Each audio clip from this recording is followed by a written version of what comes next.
자, 오늘은 다니엘서 이제 8장입니다.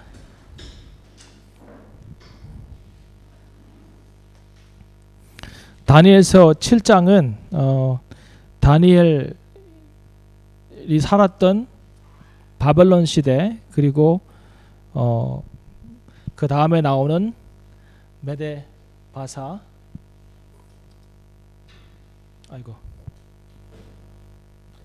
그 다음에 그리스, 또 로마 제국, 그 다음에 그 로마 제국 이후에 10나라로 로마 제국이 나눠지고, 그 10나라로 나누어진 것 중에서 세 뿔이 사라지면서 그 세 뿔 사이로 나오는 한 뿔이 있었고, 그리고 그 뿔이 이제 나중에 나타날, 아니면 역사 속에서 있었던 적그리스도라고 우리는 이제 배웠습니다.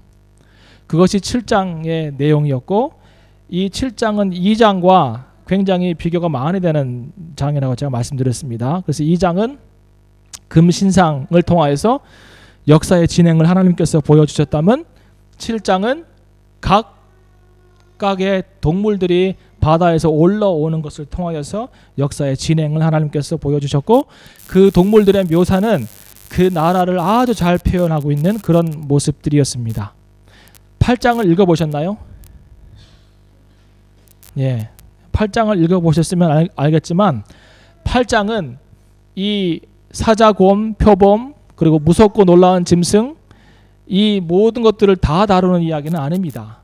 8장의 이야기는,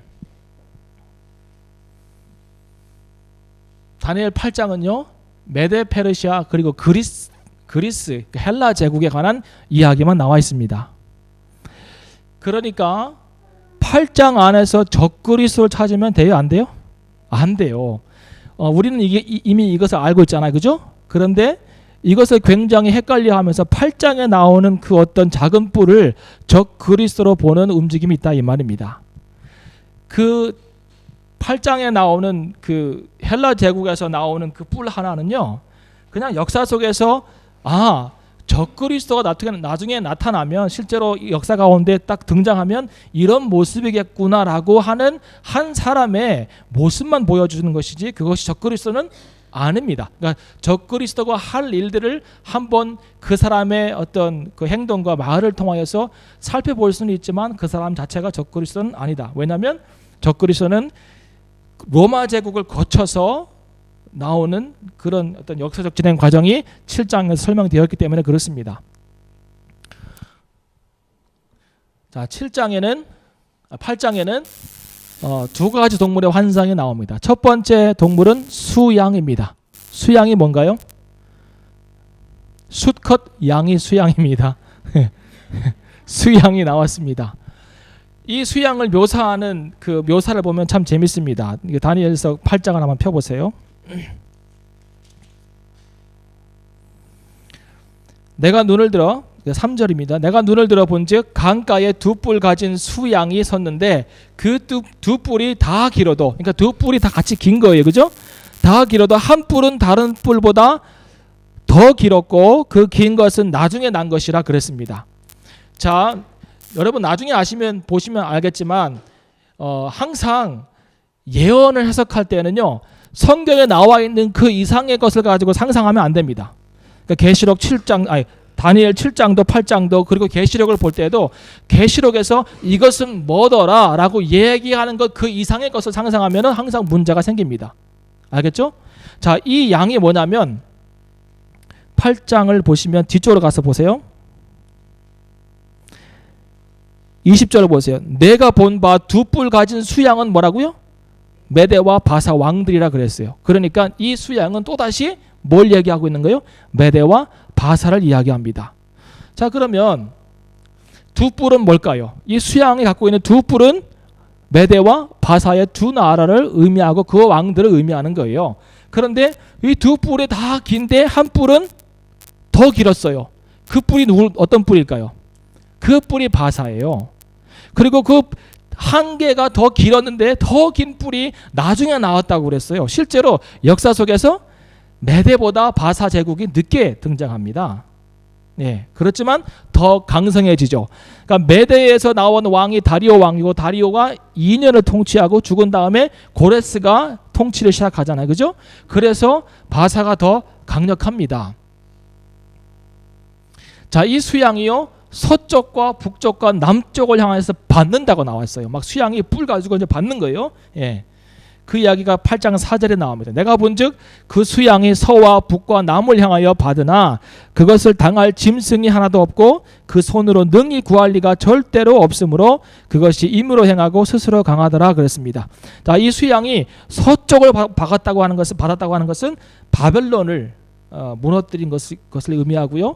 북쪽을 받았다고 하는 것은 소아시아 지역에 있는 많은 나라들을 정복했다는 것을 의미하고요. 남쪽을 받았다고 하는 것은 애굽을 정복했다는 이야기를 의미합니다. 그러니까 이제 바벨론 제국이 페르시아 제국이 팽창해 가는 것을 이제 이렇게 그 수양이 두 뿔을 가지고 서쪽으로 남쪽으로 북쪽으로 받는 것을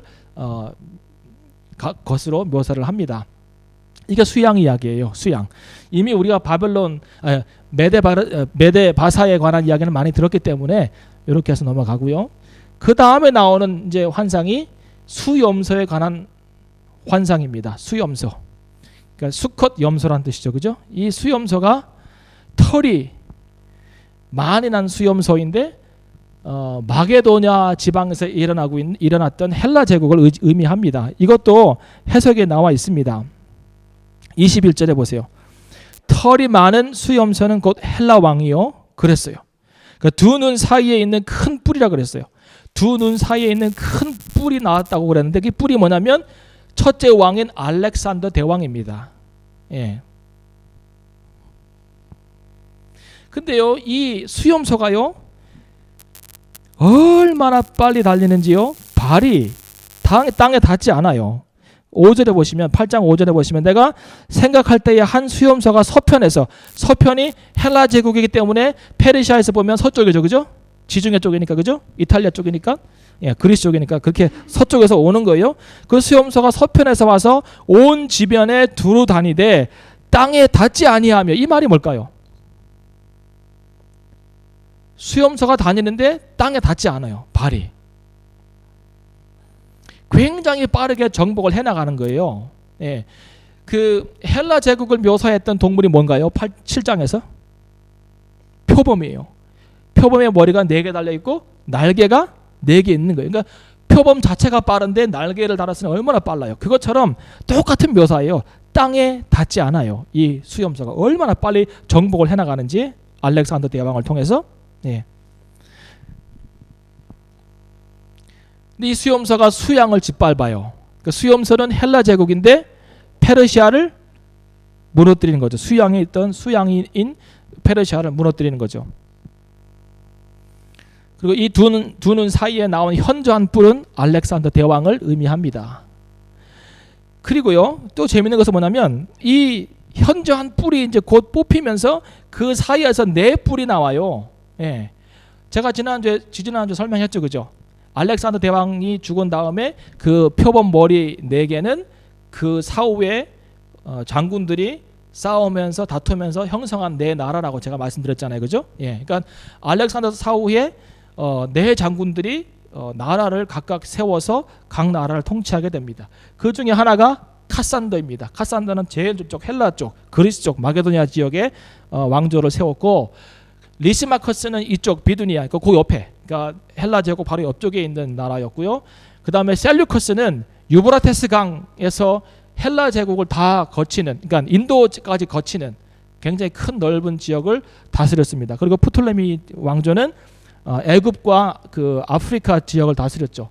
그래서 알렉산더 사후에 4나라가 세워지는 것처럼 지금 하나님께서 다니엘에게 보여주는 그 환상 속에서 현저한 뿔을, 알렉산더 대왕의 뿔이 뽑히고 4뿔이 나오게 되는데 그 4뿔은 4왕조를 가르친다고 보면 됩니다.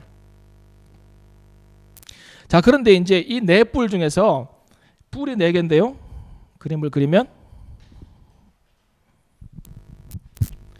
그 눈 사이에 뿔이 하나 나오고요. 저도 그림을 좀 잘 그리면 좋겠어요. 이게 큰 뿔이, 현저한 뿔이 알렉산더 대왕이에요. 근데 이 뿔이 나중에 쑥 뽑혀버려요. 그리고는 뿔 4개가 나오는 거예요. 네. 누구 헤어스타일 같아요. 이 4뿔 중에서요, 한 뿔 사이로 이 뿔이 없어지면서 한 뿔 사이로 작은 뿔이 나와요. 그러니까 네 뿔들이죠. 네 뿔들 사이에서 그 네 뿔들 사이에서 한 작은 뿔에서 또 다른 작은 뿔이 나옵니다.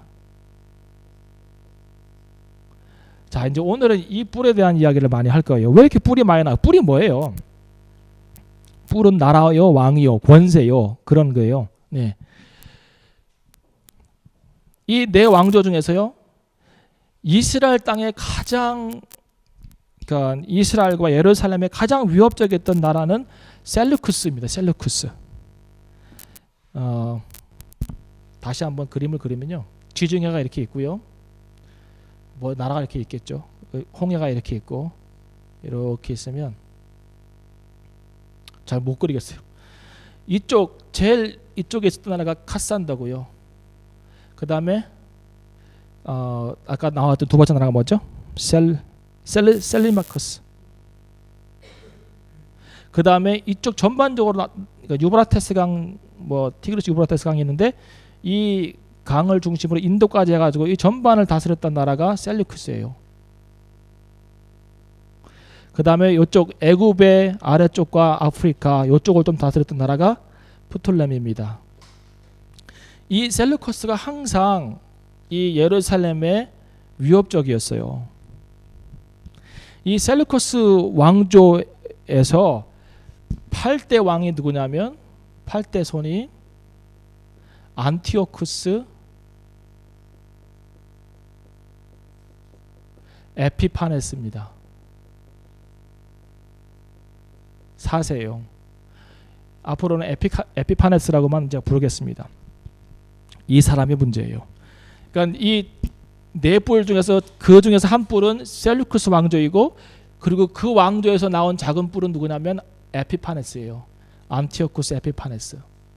이 사람이 엄청난 종교적 박해를 합니다. 그가 활동할 때에, 그러니까 그가 악한 짓을 할 때에, 예루살렘에 내려와서 악한 짓을 할 때에 동시대에 유대에서 그 독립혁명을 일으켰던 사람들이 마카비 형제들입니다. 얘기 들었죠, 그죠? 이 마카비 형제들이 쓴 책이 마카비 1서 2서인데요. 마카비 1서에 보면 이 에피파네스가 어떤 짓을 했는지를 잘 기록하고 있습니다. 마카비서 1서 2서는 우리 성경에는 없습니다. 근데 캐톨릭 신자들이 갖고 있는 성경에는 있습니다. 네. 그것을 우리는 외경이라고 하죠. 외경. 경전 외의 경전. 그리고 완전히 경전이 아닌데 경전처럼 된 것을 위경이라고 하죠. 위경. 들어보셨나요? 외경, 위경. 자, 거기에 이제 마카비 1서에 보면 에피파네스가 어떤 짓을 했냐면 이런 짓을 했습니다. 유다인들은 이교의 관습을 따를 것. 그러니까 에피파네스는요, 철저히 헬라화 정책을 썼습니다. 일본 사람들이 우리나라 와가지고 어떤 일을 했죠? 이름을 창씨 개명을 하고 옷도 그렇게 입게 하고 말도 그렇게 하게 하고 우리나라 문화를 다 없애버리고 일본화 하려고 했죠. 똑같은 일을 했습니다. 그래서 유다인들에게 이교의 관습, 특별히 헬라의 관습을 따르고 종교를 따르게 했습니다. 그리고 어떤 짓을 했냐면 나중에는요, 그 예루살렘 성전에 들어가가지고 그 성소에 돼지를 잡아서 부정한 짐승의 피를 뿌리고요. 그리고 그 성전에다가 뭘 세운지 아세요? 제우스 신상을 세웠어요. 제우스 신상을. 이게 가능한 일입니까? 근데 그런 일들을 하는 거죠. 성소에서 제사를 드리지 말 것을 금지합니다. 말 것을 이야기합니다. 이런 이야기가 8장에 다 자세하게 나와 있습니다. 이 사람이 얼마나 강하냐면 9절을 보세요. 9절에 보면 그 중 한 뿔에서 또 작은 뿔 하나가 나서 남편과 동편과 또 영화로운 땅. 남편은 어디예요? 애굽 지역이에요. 동쪽은 인도 그쪽이겠죠. 그죠? 그 다음에 영화로운 땅을 뭘까요? 예루살렘이에요. 이 영화로운 땅이 예루살렘입니다. 영화로운 땅을 향하여서 힘이 커지더니 그것이 하늘 군대에 미칠 만큼 커져서 엄청나게 큰 파워와 능력을 가진 거예요. 그 군대와 별 중에 몇을 땅에 떨어뜨리고 그것을 짓밟고 또 스스로 높아져서 군대의 주제가 누굴까요?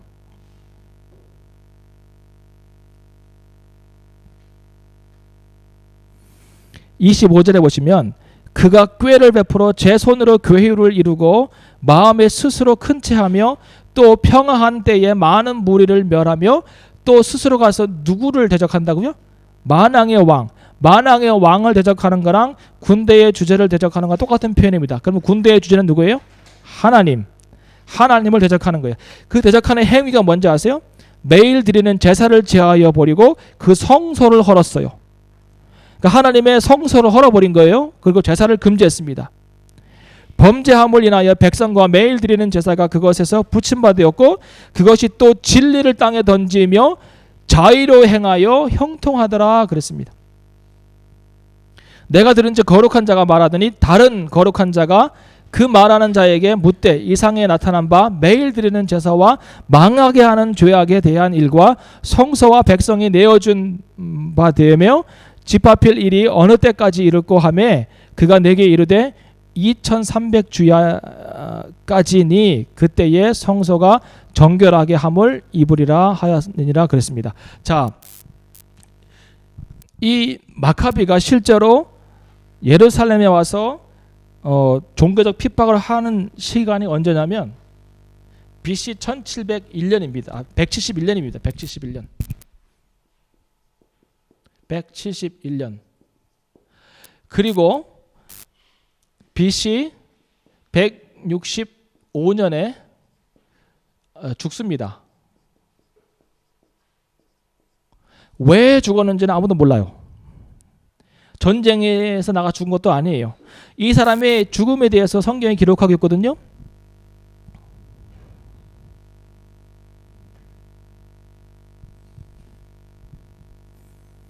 (25절에) 보면 그가 꾀를 베풀어 제 손으로 교회를 이루고 마음에 스스로 큰 채하며 또 평화한 때에 많은 무리를 멸하며 스스로 서서 만왕의 왕을 대적할 것이나 그가 사람의 손을 말미암지 않고 깨어지리라 그랬어요. 이 말이 뭘까요? 하나님께서 그를 직접 다루신 거예요. 그런데 마카비서 2장 9절에 보면 마카비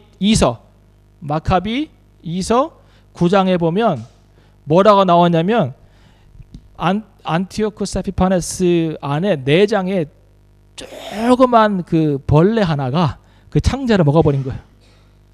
창자를 먹어버린 거예요. 신기하잖아요. 네? 하나님께서 하시는 일은 그래요. 우리가 그 하나님 앞에서 하나님의 위대함과 그 전능하심과 그 전지하신 하나님 앞에서 우리가 할 수 있는 게 아무것도 없어요. 하나님은 작은 벌레를 통해서 그 창자를 먹게 하셔서 그 사람을 죽이신다니까요. 없애버리신다니까요. 사람의 손에 하지 않았으니까 사람이 죽은 게 아니에요. 벌레가 하나님께서 명령하신 작은 벌레가 그 일을 한 거예요. 그래 죽었어요. 그래서 이 기간이 언제냐면요 6년 3개월 정도예요. 이게 2300년이에요. 2300일 2300주야가 요 기간입니다. 그러니까 지금 네 나라 헬라가 넷으로 나눠지고 그리고 거기에서 나온 한 뿔이 안티오쿠스 에피파네스인데 이 사람이 저런 헬라화 정책과 성전을 지저분하게 하고 더럽게 하고 그리고 많은 믿는 자를 핍박하는 것을 통하여서 그 핍박의 정도가 2300일인데 그가 171년에 와서 165년까지 행했던 많은 일들이 딱 이렇게 역사 속에서 증명이 되고 맞아떨어졌습니다. 지금 다니엘이 서 있는 역사적 시간은 언제예요? 오늘 8장이 나오잖아. 1절에 벨사살 왕 3년이라 그랬어요. 벨사살 왕 3년. 그러니까 BC 아직도 540년경이라고요. BC 540년경에서 뭘 보고 있는 거예요?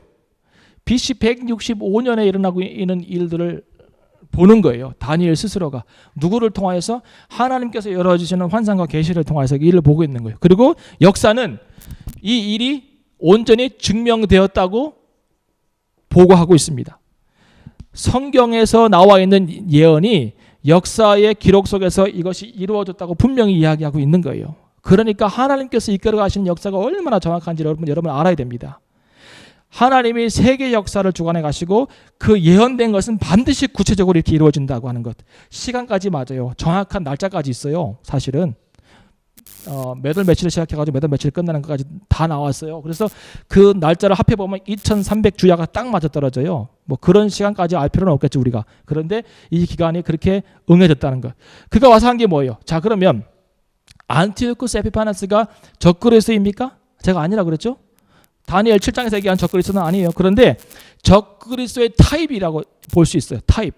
적그리스도가 무슨 짓을 하고 어떤 일을 하는지에 대한 것을 우리가 볼 수 있는 거예요. 자, 첫 번째, 이 교회의 관습을 따르게 하는 거예요. 성도들로 하여금 세상의 관습을 따르게 하는 거예요. 우리는 말씀과 그리고 하나님께서 말씀하신 것 외에는 성경과 하나님께서 우리가 주신 계명 우리가 지킬 것이 없습니다. 따를 것도 없어요. 예. 세상 안에 살지만 그러나 그 세상에 영향을 받는 것이 아니라 오히려 세상에 거룩한 영향력을 미치는 것이 우리의 삶이 되어야 합니다. 그런데 적그리스도는 적그리스도의 타입이 와서 하는 일이 뭐예요? 우리의 신앙을 무너뜨리려고 하는 세력들이 하는 일이 뭐예요? 자꾸 세상의 관습을 따르게 하는 거예요. 우리의 마인드와 생각과 가치관이 자꾸 그쪽에 물들게끔 하는 겁니다. 이거 무서운 거예요. 우리 아이들이 제발 우리 아이들이 성경적 가치관을 좀 가졌으면 좋겠어요. 너무 물질과 너무 이런 어떤 기계와 그리고 그 높은 계층의 권력 있는 사람들과 자본이 있는 사람들의 삶을 너무 흉내내고 막 거기 바라보면서 내가 저 위치에 저걸 노려야 되는데 저걸 누려야 되는데 이 사고가 아니라 내가 어떻게 하면 오늘도 거룩한 하나님의 백성으로서 살아야 할 것인가에 대한 그 막 거룩한 마음을 좀 품었으면 좋겠어요. 우리 아이들이. 근데 이거 어떻게 품어지나요? 부모의 삶을 통해서 품어진다고 저는 봐요. 부모의 삶을 통해서. 아니 우리 부모님이 기독교인이라고 하면서 자꾸 그런 걸 쳐다보고 이렇게 하면은 아이들도 볼 거 아닙니까 사실은. 자식은 부모의 거울이다. 예. 두 번째 뭐예요? 성소에서 제사 드리지 말게 하는 것. 앞으로 예배 드리는 거 힘들어질 수도 있습니다. 영국도. 금지하는 거죠 법적으로. 그리고요 의도하지 않게 많은 법들이 세워져 가지고요 목사는 동성연애자들에게 결혼을 주례를 베풀어야 하고 세례를 베풀어야 하고 이런 일들이 생길 수도 있어요. 안 하면 저 감옥 가고 위협을 당하거나 파인을 내거나 이런 일들이 옵니다. 자꾸 법제화되는 거예요. 자꾸. 그럴 때 어떻게 하시겠어요? 네. 교회는 어떻게 할까요? 동성연애자들이 와가지고 뒤에서 막 예배 시간에 예정행각을 하고 있다. 그럼 어떻게 할 거예요? 나가라고 할 거예요? 점점 이런 일들이 생겨나게 안식일과 절기를 지키지 말 것을 이야기합니다. 안식일은 뭐예요? 예배 드리는 날이잖아요. 절기가 뭐예요? 하나님과 교제하는 법을 배우는 기간이잖아요. 네, 그런 일들을 하지 못하게끔 하는 거예요. 성소를 모독하게 만들고 이교회 저당과 신당을 세울 것을 이야기하고 지금 체리티를 설립하는데 이런 일이 벌어지고 있어요.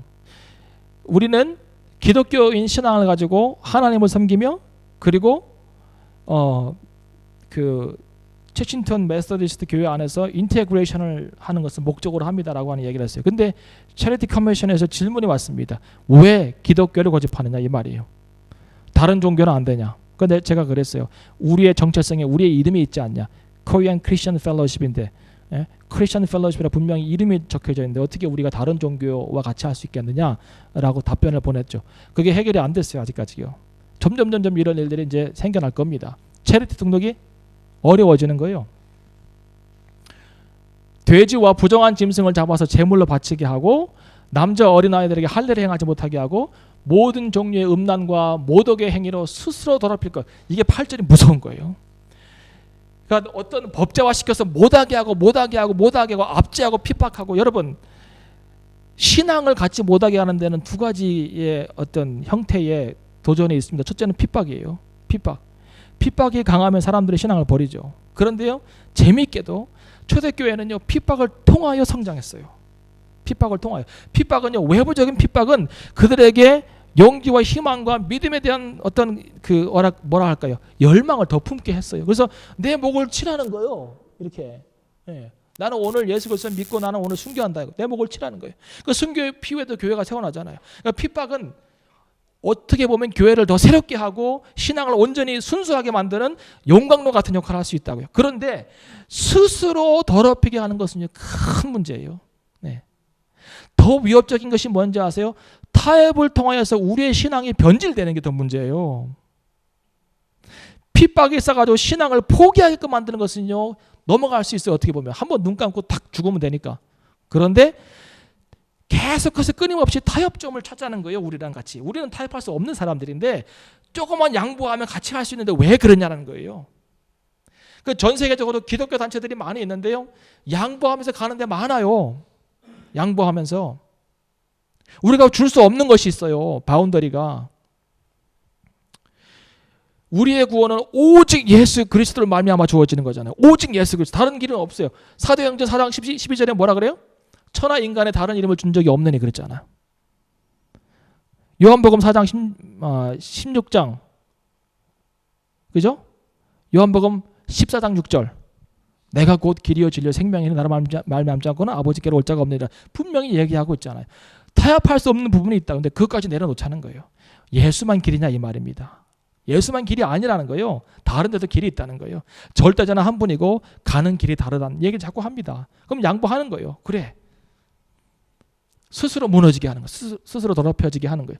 율법을 저버리고 모든 규칙을 바꿀 것, 이것도 무서운 거예요. 천주교가 위험해요. 요즘에 천주교의 10계명이 바뀐 거 아세요? 천주교 10계명 2계명과 9계명이 바뀌었어요. 아니, 없어져 버렸어요. 2계명이 뭐예요? 우상을 만들지 말라잖아요. 그걸 다른 거로 대체해 버렸어요. 왜 그래요? 마리아 상이 있잖아요. 9계명이 뭐예요? 거짓 증거하지 말라는 거잖아요. 그거 없애버렸어요. 다른 걸 채워버렸어요. 자, 바꾸면 안 돼요. 누가 주신 거예요? 하나님 주신 거예요. 자, 제가 아까 그랬잖아요.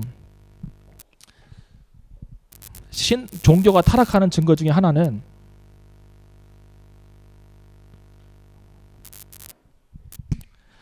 종교가 타락하는 이유는요, 텍스트가 컨텍스트예요.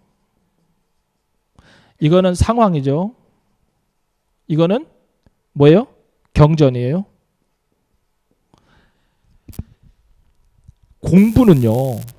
공부는 텍스트와 컨텍스트의 끊임없는 대화가 필요해요. 공부에서는. 왜요?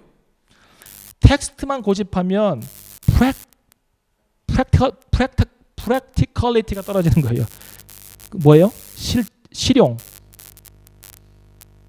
실용성이 없어요. 컨텍스트만 강조하면요, 텍스트가 없이 컨텍스트만 강조하면 공허해져요. 어디에다가 어디에 이론 위에서 컨텍스트를 섬겨야 될지는 모르는 거예요. 그러니까 뭐랄까, 여기는 약간 실용성이 떨어진다면 여기는요, 이론이 없이 갈팡질팡하는 꼴이 돼요. 예. 이런 것이 있다. 그러니까 공부는 끊임없이 텍스트와 컨텍스트의 대화를 통해서. 근데 진리는 그렇지 않아요. 진리는 대화가 아니에요. 진리는 텍스트가 컨텍스트에게 선포되는 거예요. 선포. 말라기가 뭐예요? 메신저는 말라카이 메신저예요. 하나님의 메신저예요. 하나님의 메신저가 보내져가지고 선포할 때는요, 하나님의 말씀입니다라고 선포했지, 현장의 목소리를 들어서 좀 이렇게 좀 바꿔야 되겠는데 이렇게 안 했다고요. 근데 오늘날에는요, 이 컨텍스트가 너무 커져가지고 여기에 맞는 하나님을 만들어내는 게 문제예요. 규칙을 바꾸게 하는 거예요. 규칙을. 스스로 말씀을 저버리게 하고, 그리고 규칙을 바꿔가지고 이 컨텍스트만 남게. 하나님 없어요. 이 문제가 있어요. 근데 적그리스도의 타입이나 적그리스도가 이런 일들을 한다는 거예요. 마지막으로 이 명령을 따르지 않으면 다 사형을 시키는 거예요. 수많은 사람들이 죽었어요. 이 안티오코스 에피파네 4세가 통치할 때. 아폴리니우스를 보내가지고 이 사람이 뭐냐면 평화를 말하는 거예요. 야, 우리가 이제 평화하자. 그리고 우리가 너희들 지켜주고 돌봐줄 테니까 걱정하지 말라라고 거짓 평화를 이야기해 놓고는 그 다음에 뭐 하는 거예요? 유대교 신자들을 죽이고 성서를 더럽혔어요. 적그리스도들이 이런 짓 할 거예요. 평화를 말할 거예요. 세계 평화. 자, 여러분 잘 들으세요. 한스 큉이라고 하는 신학자가 뭔 얘기한지 아세요? 종교 간의 평화 없이 세계 평화 없다, 그런 얘기 했어요. 왜냐하면 종교 간에 많이 싸우잖아요. 그래서 종교 간의 평화를 이뤄야만 세계 평화가 이루어진다는 거예요. 그 얘기를 딱 듣고 난 다음에 움직이는 사람들이 있어요. 지금요. 종교를 통합하는 거예요. 그 중에 한 사람이 영국 전 총리예요. 토시. 그가 지금 열심히 움직이고 있어요. 뭐 하려고요? 세계 종교를 통합하려고요. 런던에 뭐 하나 세우려고 했어요. 그가 지금 어떤 한 자리를 계속 노려요. EU의 대통령이 되려고 해요. 네. 지금 대통령 없어요. 자리는 총리지. 거기에 대통령이 되려고 지금 그래요. 근데 이 사람이 적거리 쓰냐고? 아니에요. 오해하시면 안 돼요. 그런데 평화를 말해요. 종교 간의 평화, 대화를 통해서 뭔가 평화의 다리를 만들자 하는데요. 속임수예요. 네. 아니 어떤 적그리스도는 어떤 한 사람이나 단체가 어떤 한 사람은 아니에요. 그 위치가 쭉 이어지는 거라고 저는 생각하는데 하여튼 그거보다는요 평화를 말하면서 이제 엉뚱한 짓을 하기 시작한다는 거예요. 그리고 아까 제가 얘기했던 것처럼 171년에 대제사장 오니아스 3세를 죽이고요. 그리고 168년에 성전에 돼지피를 뿌리고 제우스상을 세우고 165년에 원인 모를 병으로 사망합니다. 하나님의 손에 의해서, 사람의 손에 의하지 아니하고, 아까 제가 얘기했죠. 그죠? 마카비 2서 9장에 보면 벌레가 그 내장을 먹어서 사망했습니다. 그 총 기간이 6년 3개월 18일 2300일입니다. 그 성경의 예언이 그대로 역사 속에서 이루어지신 거겠죠. 거기에 보면 이제 그 역사를 이끌어 가시는 한 분에 대해서 이야기가 나오고 소개가 나옵니다. 그분이 누구냐면 인자 같은 것이에요. 15절에 보세요. 나 다니엘이 이 이상을 보고 그 뜻을 알고자 할 때에, 지금 이제 다니엘이 을레강가에서 그 두 양과 수염소가 싸우는 사건과 수염소 머리에서 네 뿔이 나오고 또 한 뿔이 또 나오는 이런 환상을 보면서 너무 궁금해진 거예요. 또 그래서 하나님 이게 뭡니까? 라고 이제 이야기할 때에 사람 모양 같은 것이 내 앞에 섰고, 누굴까요? 사실은 사람 모양 같은 이라고 해야 됩니다. 사실은 것이라기보다는 내 앞에 섰고 내가 들은즉 을레강 두 언덕 사이에 사람의 목소리가 있어 외쳐 이르되 가브리엘아 이 이상을 이 사람에게 깨닫게 하라 그랬어요. 자, 사람 같은 이가 서서 사람 같은 말로 가브리엘아 라고 불렀어요. 자, 가브리엘이 천사장이잖아요. 그죠? 그에게 가브리엘아 라고 말할 수 있는 사람은 누구일까요? 하나님 아니면 예수님이겠죠. 근데 사람 같은 이가 힌트예요. 뭐예요? 인자. 인자는 누구예요? 박인자가 아니라 예수 그리스도라고 제가 얘기했잖아요. 그 구체적인 모습이 10장 5절에 나오는 거예요. 다니엘 10장 5절에 보면 그 인자 같은 이에 대한 모습이 나와요. 그때에 10장 5절에 보면 그때에 내가 눈을 들어 바라본 즉 한 사람이 세마포 옷을 입고 허리에는 우바스 정금띠를 띠고 그 몸은 황옥 같고 그 얼굴은 번갯빛 같고 그 눈은 횃불 같고 그 팔과 발은 빛난 놋과 같고 그 말소리는 무리의 소리가 같더라. 요한계시록에서는 많은 물소리라고 표현하고 있고요. 요한계시록 1장에 나와 있는 예수 그리스도의 묘사가 그대로 똑같아요. 그러니까 이 8장에 나오는 인자 같은 분, 사람의 모양 같은 분은 예수 그리스도라고 생각하시면 됩니다. 자, 역사는 이 세상에서 생겨났다가 없어지는 뿔이 이끌어가는 게 아니라 누가 이끌어간다고요? 하나님과 그의 아들 예수 그리스도가 역사를 이끌어 가시는 거예요. 자, 정한 때가 있다고 그럽니다. 정한 때. 정한 때에 대한 이야기가 나옵니다. 17절에 보세요. 그가 나의 선 곳으로 나와왔는데 그 나올 때에 내가 두려워서 얼굴을 땅에 대고 엎드림에 그가 내게 이르되 인자야 깨달아 알라. 이 이상은, 이 계시는 이 예언의 환상은 정한 때 끝에 관한 것이라 그랬어요. 정한 때 끝. 자, 이 정한 때라고 하는 것은요, 두 가지의 이중적인 의미가 있습니다. 제가 예언서 이제 개론하면서도 설명해 드렸는데요. 예언의 이중성이 있어요. 예언의 이중성. 첫 번째, 성경에 나와 있는 구약, 특별히 구약에 나와 있는 예언서의 대부분은요, 역사 속에 실현되는 것이에요. 역사 속 실현. 그러니까 이 지금 다니엘이 말한 정한 때는요, 역사 속에서 한 시작과 끝이 분명히 있는, 환란의 기간이 정해져 있는 그런 역사 속에서 이루어지는, 성취되는 그런 정한 때입니다. 이게 역사성이에요. 예언의 역사성. 두 번째, 예언의 종말론적 성격이 있습니다. 그것은 뭐냐면 지금 하나님께서 다니엘에게 보여주시는 이 사건은요, 특별히 안티오쿠스, 셀레쿠스 왕조 안에서 나오는 안티오쿠스 에피파네 4세를 통해서 2300주야 동안 일어나는 그런 그 신앙에 대한 박해라면, 이것은요 역사 속에서 실현되는 것이지만, 그리고 실제로 이루어졌지만, 그러나 마지막 때에 종말에 앞서서 우리에게 보여주는 하나의 픽처와 모습이라는 거예요. 이것이 예언의 이중성입니다. 역사 속에서 반드시 이루어져요. 그리고 종말 때에 또 한 번 그런 비슷한 모습을 볼 거예요. 예.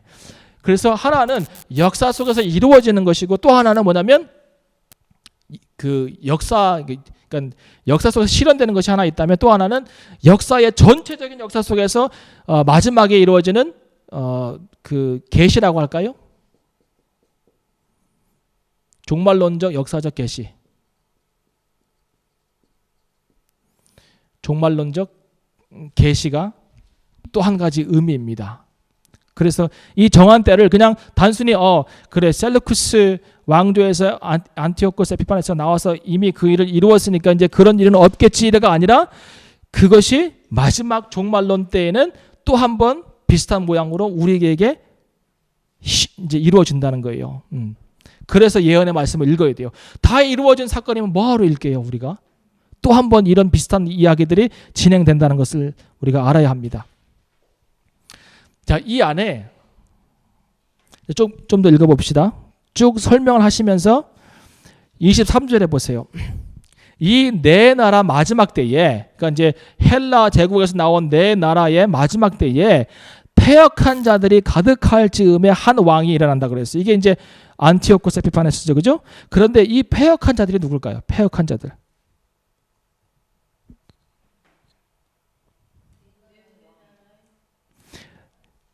셀루쿠스, 카산더, 그다음에 뭐 프톨레미 이런 왕조가 막 세워지고 이 네 나라 왕조가 거의 무너질 즈음에 한 왕이 일어나는데, 그러나 그때는 패역한 자들이 가득할 거라고 했어요. 이 땅 가운데.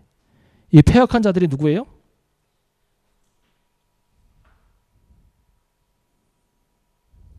여기 힌트가 부패한 종교 지도자들입니다. 여러분 잘 정말 깨달아야 돼요. 그러니까요, 설교도 잘 분별해서 들어야 되고, 이제는 교회도 잘 분별해서 가야 돼요. 네. 많이 섞였어요. 많이 오염됐고, 오늘 어떤 분하고 얘기하면서 이런 얘기, 아니 왜 한국에 있는 목사들이나 영국에 있는 목사들이나 자기들이 성도들을 어떻게 가르쳐야 될지 알면서 왜 요만큼밖에 안 가르칩니까? 왜 그런 얘기해요? 요만큼밖에 안 가르치는 게 아니라 그만큼밖에 안 되는 거예요. 우리도 다, 목사들도. 그러니까 축복을 말하는 수준밖에 안 되기 때문에 계속 축복만 얘기하는 거, 그게 다니까. 제가 항상 얘기하잖아요. 믿음은 이렇게 올라가는 것 같아요.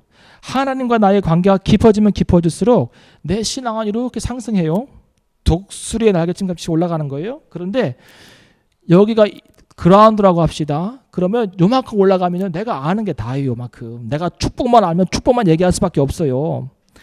좀 더 신앙이 깊어지면 좀 더 올라가잖아요. 그러면 내가 얘기한 게 다가 아니구나.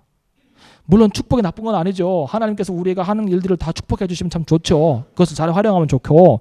그런데 그게 아니구나를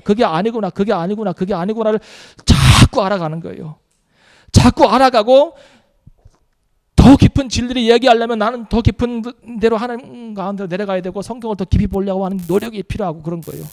피나는 노력이 필요하고 하는 거예요. 그런데 그거 안 해요. 왜요? 일단은 신학교가 잘못됐어요. 신학교가. 신학교에서 말씀을 보고 연구하고 기도하고 무릎 꿇고 정말 하나님 아니면 나는 목회할 수 없습니다라고 하는 것을 안 가르쳐요. 그 애절함을. 각자 배워야 돼요. 그거는. 신학교에서는 뭐 하냐면 칼바르트가 뭐라 얘기하고 마틴 루터가 뭔 얘기를 하고 계속 무슨 쩍쩍쩍 이거 가르치는 거예요. 여기다 이렇게. 그러니까 그거 알고는요. 그게 다인 줄 알아요. 당신의 비전이 무엇입니까? 만명교회 하는 거예요. 만명교회를 왜 해요? 그러니까요. 다 부패했어요. 뭐가 진리인지 몰라요. 한국 기독교의 문제는 뭐 서구 사회도 그렇겠지만 한국 기독교의 문제는 자본주의 위에 서 있는 거예요. 기독교가 말씀 위에 안 서 있다고 나는 봐요. 대부분의 교회들이. 아니 안 그런 분들 많이 있어요. 사실은. 제가 다 싸잡아서 얘기할 수 없고 저도 그 비난에 그 비판에 그 피해갈 수 없는 사람이기도 하지만 그러나 자본주의 위에 서 있는 것은 분명해요. 미국식 자본주의 위에 기독교가 세워져 있어요. 그래서 대형 마트가 잘 되고 구멍가게가 안 되는 것처럼 대형 교회는 잘 되고 그 산골에 시골에 작은 교회들은요 힘든 거예요. 전도 해놔가지고 말씀으로 잘 가르치면요 어느새 성도들이요 시스템을 찾고 프로그램을 찾고 유명 강사를 찾고 우리 애들 교육과 신앙을 찾고 큰 교회로 가는 거예요. 왜요? 저도요 빅마트 가면 거기서 다 해결하고 싶지 작은 마트 다니면서 막 사고 싶지는 않아요. 그 똑같은 경제적 원리가 교회 안에도 들어오는 거예요. 여기가 온통 머리가 어떻게 내가 오늘 성도들을 말씀으로 신앙으로 성령의 능력으로 잘 세울 것인가에 대한 생각은 하나도 없어요. 어떻게 부풀릴까 교회를. 예. 아마 성도들을 교회를 딱 집어넣고 뻥 튀길 수 있는 기가가 있으면 다 집어넣을 거예요 목사들이. 예. 왜요? 그래야 어디 가서 명함 내밀고 얘기할 수 있으니까요. 내가 우리 성도가 2,000명인데 2,000명 큰 게도 아니에요 사실은. 한국의 은행들이 교회가 없으면 힘들어질 정도예요. 특별히 제2금융권 금고 같은데 왜 그런지 아세요? 교회들이 다 돈 빌려가가지고 잘 갔거든요. 교회만큼 돈 잘 빌려가고 돈 잘 갚는 데 없어요. 예. 그러니까요 요즘에 어떤 얘기 하는지 아세요? 성도 10명당 대출 얼마가 나오는 거예요. 여러분은요 대출을 위한 숫자를 메우기 위해서 있는 거예요. 그 교회 안에서는. 심각하잖아요. 저는 대출 안 될 것 같아요. 우리 교회는. 대출 할 일도 없어요. 여러분 만약에 우리가 대출을 좀 해야 되겠습니다. 이 얘기할 때는요. 선교적 프로젝트가 나오거나 대출도 안 해요. 저는 돈도 없어요. 근데 우리 교회를 쓰는 건 아닐 거예요. 아니 나는 여러분 우리가 돈이 필요합니다. 대출 좀 해야 되겠습니다. 교회 짓고 벽돌 올리는 게 아니라 선교하기 위해서. 지금 어디에 사람들이 굶고 있다는데 그 사람들 먹이기 위해서 대출합시다. 난 이런 교회가 좀 나왔으면 좋겠어요. 여러분 장로님들은 다 써가지고 1억씩 뭐 5천만 원씩 하고 돈 없는 분들은 자기 집 잡혀가지고 담보로 해가지고 얼마씩 그 정도로 해야 장로 됩니다. 이렇게 하면은 큰일이잖아요. 예. 종교 지도자들이 부패한 거예요. 다 대부분이. 나는 안식일을 지켜야 되고 나는 성소에서 제사 드려야 되고 나는 하나님 아버지의 말씀하신 그 약속의 말씀 붙들고 나는 신앙을 지켜야 됩니다라고 하는 사람 몇 명 안 돼요. 다 가서 어용짓 한 거예요. 어용. 우리나라 사람들이 막 죽어갈 때 그 앞에서 찬양했던 목사들처럼. 뭔 얘기인지 아시죠? 네. 지금 다 후회할지도 몰라요. 늦었어요. 근데 다 찍혔거든요. 정권에 어용하면 안 돼요. 기독당은 없어져야 돼요. 저는요. 기독교인들이 정치에 참여하는 건 참 좋아요. 무슨 당을 만들어요. 고린도 교회가 왜 어려움을 겪었어요? 아볼로 당, 바울 당, 베드로 당. 그러니까 무슨 소리요? 우리는 예수당이요. 예수당. 예수님도 당 원치 않아요. 무슨 기독당이에요. 우리가 모여서 뭐 한다고. 각자 개인이 정치에 참여하면 되는 것이죠. 하여튼 부패한 종교 지도자들이 있습니다. 여러분 이재철 목사님이 하신 얘기가 있어요. 나라가 망할 때쯤 되면 나오는 현상이 있어요. 첫 번째, 종교기관의 숫자가 많아져요. 두 번째, 종교기관에서 먹고 사는 붙어있는 성직자들이 많아져요. 로마나 중세가 썩었을 때 그랬어요. 지금 한국 교회가 그래요. 왜 이놈의 교회가 이렇게 많은지. 빌딩 하나에 교회가 3개가 있어요. 5층짜리예요. 나 10층이라도 모를까. 5층 안에 5층 하나, 3층 하나, 2층 하나, 아니면 지하에 있어요. 거짓말 같아요. 분당 가보세요. 예. 비즈니스도 그렇게는 안 해요. 같은 업종끼리는 같은 업종끼리는 상윤리가 있다고요. 아니, 상도라고 하는 것이 있는데 어떻게 우리는 같은 업종끼리 5층, 3층, 1층 교파만 달라요. 근데 같은 하나님이라 그러잖아요. 여기서 1층에 찬송할 때 다 같이 띵띵띵 하면서 같이 쫙 예배 드린다고요. 네. 너무 웃겨요.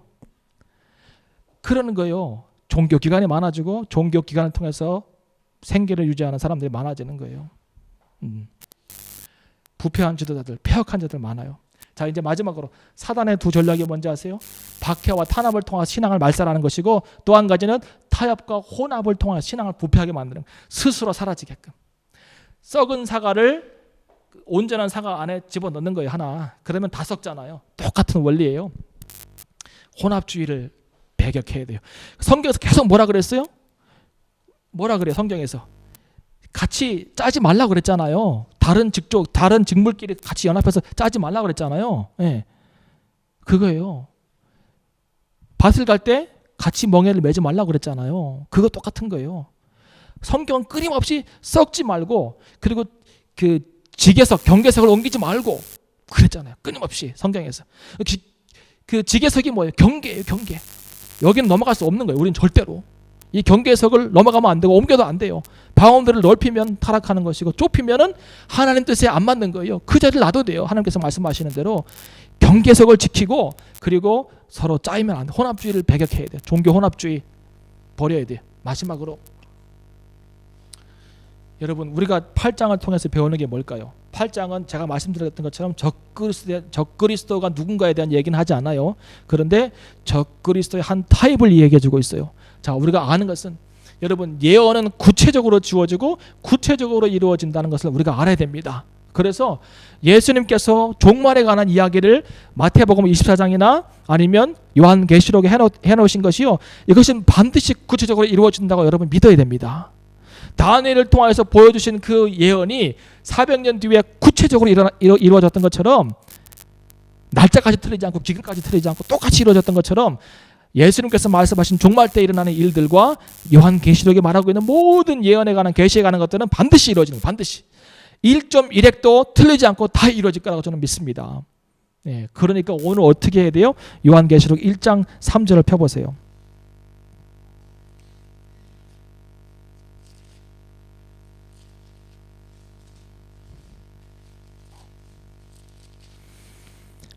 이 예언의 말씀을 읽는 자와 듣는 자들과 그 가운데 기록한 것을 지키는 자들이 복이 있나니 때가 가까움이라 그랬어요. 자, 우리가 어떻게 해야 돼요? 읽고 듣고 그리고 지켜 행하는 자가 되어야 합니다. 이 말씀을 지켜 행합시다. 아멘. 두 번째, 성도의 신앙을 위협하는 핍박이 오나 두려워 말고 믿음으로 인내하며 예수 신앙을 붙들어야 합니다. 뿐만 아니라, 핍박뿐만 아니라 우리의 신앙을 위협하는 혼합주의가 우리에게 자꾸 영향을 줄 때에는 거기에 타협하지 아니하고 분별력을 가지고 우리의 신앙을 지켜나가야 합니다. 자, 마지막으로 다시 다니엘서 8장 마지막 절을 가보시면,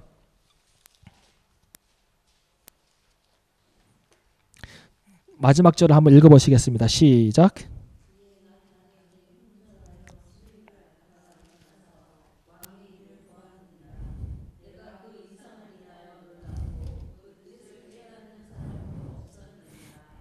그랬어요. 이 다니엘이 그 엄청난 이상을 보고는 혼절했어요. 그럴 수밖에요. 나는 내가 봐도 정말 힘들었을 것 같아요. 수일 동안 아팠어요. 얼마나 그 환상이, 자기가 본 환상이 너무 정확하고 너무 분명하니까 너무 힘들었던 거예요. 그래서 아팠어요. 그리고 이제 그 수일 동안 아프다가 이제 왕의 일을 보기 시작했는데요. 그 이상으로 인해서 놀랄뿐만 아니라 그 뜻을 깨닫는 사람도 없었대요. 이 말이 뭘까요?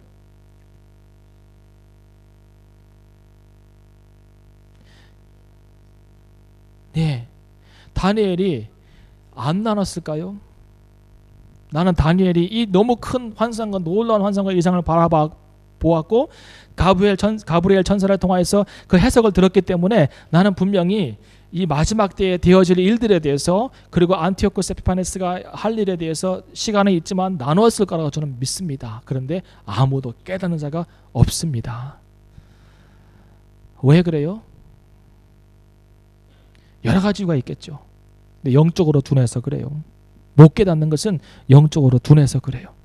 여러분 얼마나 이 다니엘의 말씀과 계시록의 말씀과 복음서에 나와 있는 말씀을 얼마나 정확하게 사람들이 깨닫고 알고 있을까요? 오늘 제가 말했던 것처럼 만들어 놓은 하나님, 창조자가 아니라 창조된 하나님을 믿고 있는 교회와 성도들은 많지 않을까요? 정말 그럴 것 같아요. 저는 참신앙, 순수한 복음, 온전한 말씀을 이해하고 분명히 깨닫고 알고 있어야 돼요. 정말 깨어서 말씀이 얘기하는 것이 무엇인지 무슨 뜻인지를 알고 그 진리 위에 서 있는 성도가 마지막 때 필요합니다. 저는 항상 이것 때문에 저 자신도요 두려워요. 소수예요. 소수. 영적 소수. 이 원리는 나는 변함이 없다고 봐요. 노아의 8가족. 엄청나 많은 사람이 살았는데 only 8명. 60만 장정이 애굽에서 나왔는데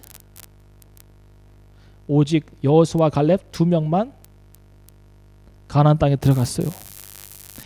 예수님 뭐라 그래요? 청함을 받은 사람은 많대 택함을 입은 사람은 적다 그랬어요. 많은 사람들이 넓은 길로 가는데 좁은 길로 가는 사람은 적다고 그랬어요. 적어요. 내가 다시 올 때에 믿는 자를 보겠느냐 그랬어요. 이 영적 소수의 삶을 살아야 해요. 뭐 큰 교회 작은 교회 따질 게 없어요. 내가 오늘 하나님께서 원하시는 그 믿음의 본질에 합당한 영적 소수자의 삶을 살고 있는가가 참 중요한 것 같아요. 그거 없으면 교회는 왜 다니겠어요? 11조는 왜 하고 성경 공부를 왜 열심히 하겠어요? 내가 오늘 주님과의 관계 안에서 영적 소수자로 살지 못하면 무슨 이유가 있겠어요? 무슨 상관이 있겠어요? 그래서 바울이 그랬잖아요. 너희의 구원을 두렵고 떨림으로 이루어가라고 그랬어요. 두렵고 떨림으로 이루어가라. 저는 당신 오늘 구원받았습니다 라고 선포하는 목사를 싫어합니다. 자기가 뭔데 구원을 줘요? 제가 받은 것은 구원이 아니에요. 내가 갖고 있는 것은 나는 오늘 구원의 확신만 갖고 있어요. 저는 확신해요. 구원받았다고. 근데 나는 누가 알겠어요? 나는 구원의 확신만 갖고 사는 거예요. 구원의 완성은 언제 돼요? 주님 오시는 그날.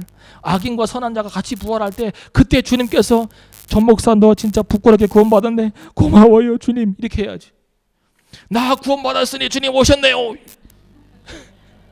할렐루야 이제 오셨구만요.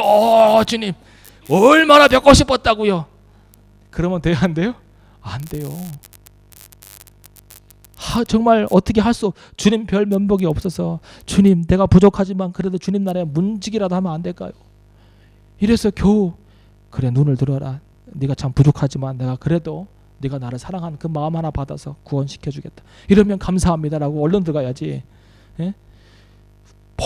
당신 오늘 구원받았습니다. 할렐루야 천국에 당신의 이름이 적혀 있습니다. 누가 그렇게 선포할 수 있겠어요? 저는 못해요. 우리 다 끝까지 신앙 지키고 영적 소수자로서 믿음 가지고 신앙생활 아름답게 하다가 주님 만나러 가는 거룩한 자들이 되어야 합니다. 기도하겠습니다.